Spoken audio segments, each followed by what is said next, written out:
नमस्कार। आज हम बात करेंगे ग्रैमी अवार्ड की। क्या होता है ग्रैमी अवार्ड, इसको जानने के साथ साथ ये जानेंगे कि इस बार का जो 68वां ग्रैमी अवार्ड है उसकी चर्चा क्यों हो रही है।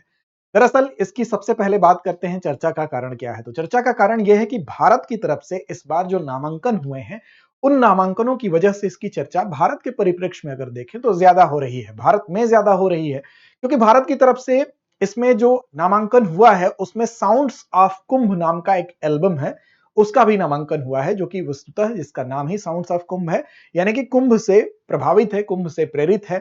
और ये 12 गानों का एल्बम है। इसकी वजह से भारत के लिए इस बार भारत की नजर टिकी हुई है, पूरे विश्व की नजर भी टिकी हुई है। विशेष तौर पर भारत किस लिए टिकी हुई है कि भारत के तरफ से अन्य जो नामांकन हुए हैं उनमें साउंड्स ऑफ कुंभ की वजह से इसकी चर्चा थोड़ा ज्यादा हो रही है।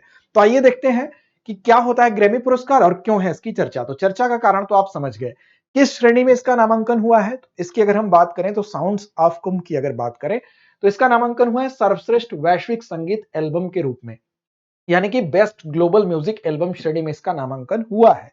अब इसका कंपटीशन जिससे होगा तो वो भी भारत का, पहले से उस श्रेणी में भारत का एल्बम वहां पर नामांकित है।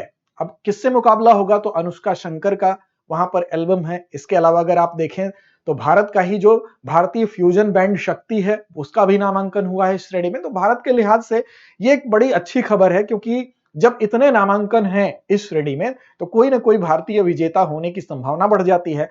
तो इस वजह से इस बार का ग्रैमी अवार्ड थोड़ा सा चर्चा में बना हुआ है। तो सबसे पहले बात करते हैं साउंड्स ऑफ कुंभ की। साउंड्स ऑफ कुंभ की अगर बात करें तो 68वें ग्रैमी पुरस्कारों में जो बेस्ट ग्लोबल म्यूजिक एल्बम की कैटेगरी बनाई गई है उस कैटेगरी में इसका नामांकन हुआ है। महाकुंभ से प्रेरित ये एल्बम है और इसके गायक और संगीतकार का नाम आपको याद रखना है, सिद्धांत भाटिया उनका नाम है। क्या नाम है? सिद्धांत भाटिया।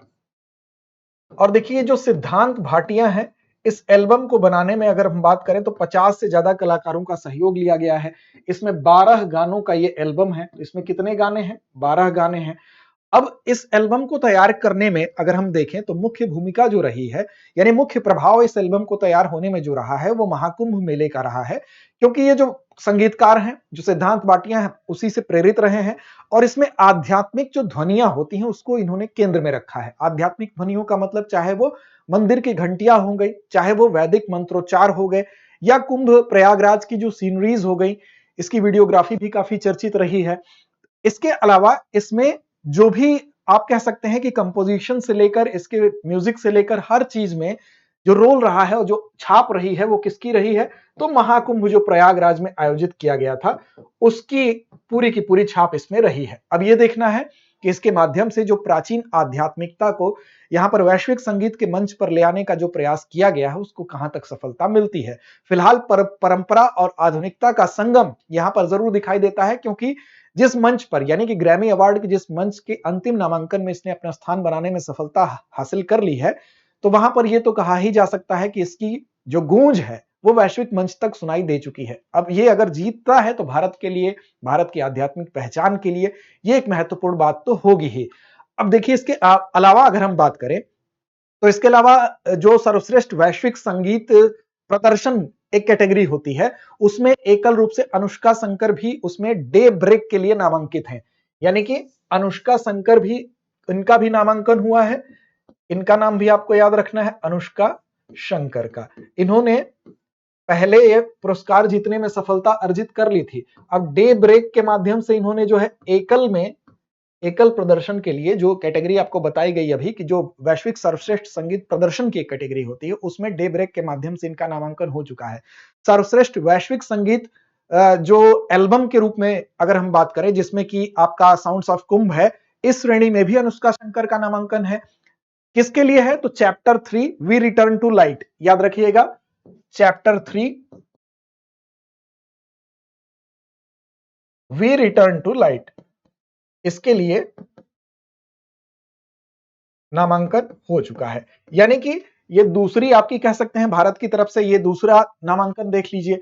इसके अलावा अगर हम बात करें तो भारतीय जो बैंड है, फ्यूजन बैंड है, जिसको फ्यूजन बैंड शक्ति के नाम से जानते हैं, ये माइंड एक्सप्लोजन के लिए इसका भी नामांकन हो चुका है। बेस्ट ग्लोबल म्यूजिक जो एल्बम की कैटेगरी है इसके अंतर्गत तीसरा नामांकन भारत की तरफ से अगर देखें तो फ्यूजन बैंड शक्ति माइंड एक्सप्लोजन के लिए, याद रखिएगा। अब बेस्ट ग्लोबल म्यूजिक परफॉर्मेंस में अगर आप देखेंगे तो 2024 में इसने पुरस्कार, ग्रैमी पुरस्कार विजेता के तौर पर, ये फ्यूजन बैंड 2024 में जो 66वां ग्रैमी अवार्ड था उसमें इसने विजेता की श्रेणी में, मतलब विजय उसमें प्राप्त कर चुका है, ग्रैमी पुरस्कार जीत चुका है। शंकर महादेवन और जाकिर हुसैन इस बैंड से संबद्ध रहे हैं, ये आप जानते हैं। तो पहले से ये विजेता रह चुका है और इस बार फिर नामांकन इसका हुआ है 68वें ग्रैमी पुरस्कार में। तो भारत के लिए ये बहुत ही अच्छी खबर है।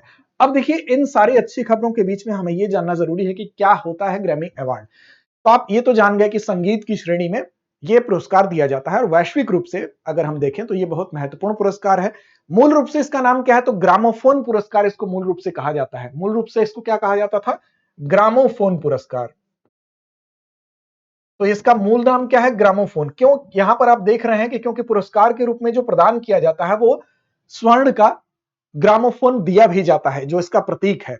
अब इसको कौन देता है, तो रिकॉर्डिंग अकादमी के द्वारा इसको प्रदान किया जाता है, यानी national Academy of Recording Arts and sciences उसका पूरा नाम होता है, जिसको कि रिकॉर्डिंग अकादमी शॉर्ट में कह दिया जाता है, NARAS या कभी कभी LARS भी कहा जाता है, यानी कि Latin academy of Recording Arts and sciences भी उसको कहा जाता है।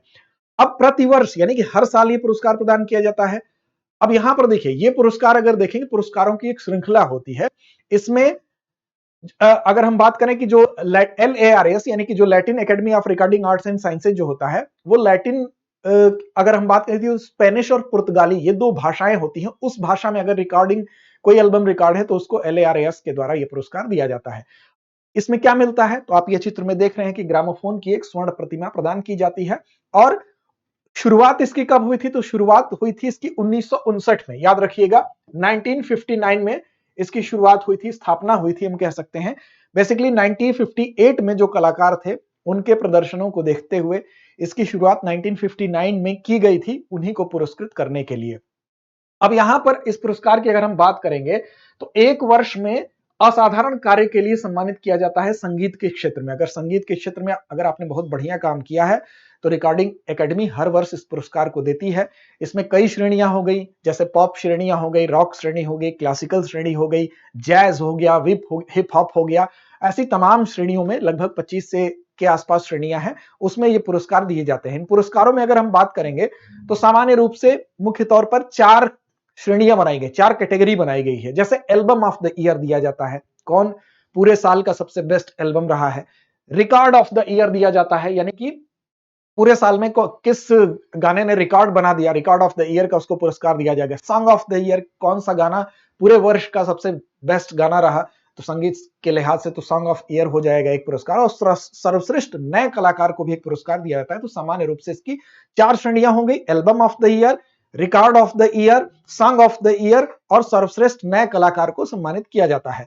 अब इसमें कैसे चुनाव होता है, तो इसमें मतदान होता है, वोटिंग की जाती है। और वोटिंग कौन करेगा, तो जो संगीतकार होते हैं इसके पैनल में, जो प्रतिष्ठित संगीतकार होंगे, जो निर्माता होंगे, जो रिकॉर्डिंग इंजीनियर्स होंगे, उनका एक पैनल होगा, उनके द्वारा मतदान किया जाता है और उसके बाद इसमें चुनाव होता है। इसके अलावा इसमें लाइफ टाइम अचीवमेंट पुरस्कार भी दिया जाता है और साथ साथ आप कह सकते हैं ट्रस्टीज पुरस्कार भी दिया जाता है और ये पुरस्कार मानद पुरस्कार की श्रेणी में आते हैं। तो ये हो गया ग्रैमी पुरस्कार, यानी कि संगीत उद्योग में जो कलाकार होते हैं एक साल में जो भी असाधारण कार्य करते हैं उनको, जो अभी आपको 4 श्रेणियां बताई गई, उनके अंतर्गत सम्मानित किया जाता है। अब देखना है कि भारत की तरफ से जो अंतिम नामांकन है उसमें दावेदारियां तो आपको ढेर सारी दिखाई दे रही हैं, लेकिन जीतने में कौन कामयाब होता है, जो भी जीते उसको अग्रिम शुभकामनाएं हैं। लेकिन अंत में अभ्यास प्रश्न हम छोड़ते हैं आपके लिए। अभ्यास प्रश्न आपके लिए है, इसका जवाब आपको कमेंट बॉक्स में देना है। ग्रैमी पुरस्कार किस संस्था द्वारा प्रदान किए जाते हैं, विकल्प आपके सामने हैं। A Hollywood association, B National Academy of Recording Arts and Sciences, C है अमेरिकन फिल्म इंस्टीट्यूट या डी है ब्रॉडकास्टिंग यूनियन ऑफ अमेरिका। तो इस प्रश्न का जवाब दीजिए, लड़ते रहिए अपने लक्ष्य की ओर, बढ़ते रहिए, वैसे ही बढ़ते रहिए जैसे दृष्टि IAS लगातार आपके साथ बढ़ रही है अपने 25 वर्षों के अनुभवों के साथ। धन्यवाद। अब एग्जाम की तैयारी को और बेहतर करने के लिए हमारे चैनल को लाइक, शेयर और सब्सक्राइब करना ना भूलें।